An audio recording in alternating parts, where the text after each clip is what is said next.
কোথায় কোথায় শ্রমিক ছাঁটাই বন্ধ করতে হবে, শ্রমিকদের ন্যায্য দাবি পূরণ করতে হবে। অপরাধের জেলখানায় বন্দী করে রাখা হয়েছে। আজকের বাগদাম থেকে আমরা দায়িত্বহীন করতে ঘোষণা করতে চাই, আমার গার্মেন্টস শ্রমিকদেরকে মুক্তি দিতে হবে। গাজীপুর মহানগর শ্রমিক কল্যাণ ফেডারেশনের পক্ষ থেকে আপনাদেরকে অভিনন্দন জানাই। আগামী দিনের যে কোনো কর্মসূচিতে যদি ডাক আসে আপনারা কি হাজির হতে রাজি? আসসালামু আলাইকুম সুপ্রদর্শক, 1 মে শ্রমিক দিবস উপলক্ষে বাংলাদেশের সব থেকে বড় র্যালি করেছে বাংলাদেশ জামাত ইসলামী শ্রমিক সংগঠন বাংলাদেশ শ্রমিক কল্যাণ ফেডারেশন। বাংলাদেশ শ্রমিক কল্যাণ ফেডারেশনের গাজীপুর মহানগরী শাখা, শুধু গাজীপুর মহানগরী শাখা হাজার হাজার শ্রমিকদের জড়ো করে বিশাল র্যালির আয়োজন করেছে। এ সময় বাংলাদেশের গার্মেন্টস শ্রমিকদের নির্যাতন এবং তাদেরকে যে আটকে রাখা হয়েছে এ বিষয়ে তীব্র সমালোচনা করেছেন এবং বাংলাদেশের শ্রমিকদের মুক্তির জন্য শ্রমিক কল্যাণ ফেডারেশনের নেতারা হুঙ্কার দিয়েছেন। সুপ্রদর্শক, আমরা দেখে আসবো বিস্তারিত।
তার শতভাগ শ্রমিক কাজ করে থাকেন।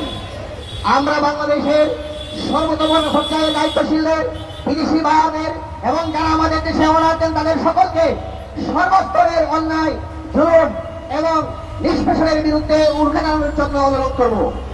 বিশেষ করে বলতে হবে, কোথায় কোথায় শ্রমিক ছাঁটাই বন্ধ করতে হবে, শ্রমিকদের ন্যায্য দাবি পূরণ করতে হবে। আসসালামু আলাইকুম।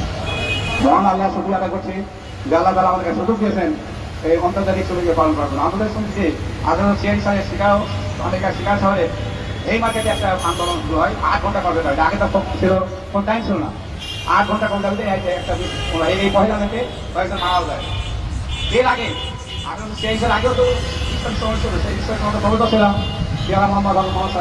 অপরাধের জেলখানায় বন্দী করে রাখা হয়েছে। আজকের বাগদাম থেকে আমরা দায়িত্বহীন করতে ঘোষণা করতে চাই, আমার গার্মেন্টস শ্রমিকদেরকে মুক্তি দিতে হবে, আমার গার্মেন্টস শ্রমিকদেরকে বিনা শর্তে মুক্তি দিতে হবে।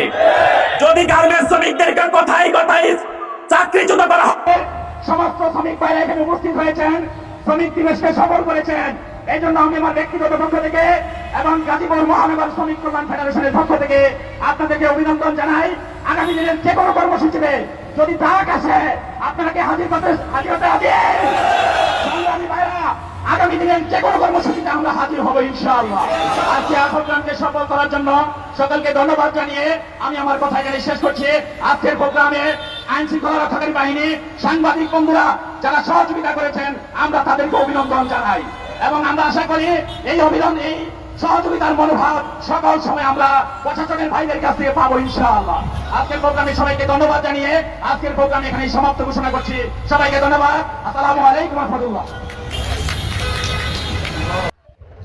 সুপ্রিয় দর্শক, বাংলাদেশ জামাত ইসলামী শ্রমিক সংগঠন বাংলাদেশ শ্রমিক কল্যাণ ফেডারেশনের এই রিয়ালিটি আপনারা কীভাবে দেখছেন অবশ্যই আপনাদের মূল্যবান মন্তব্য কমেন্ট বক্সে জানাবেন।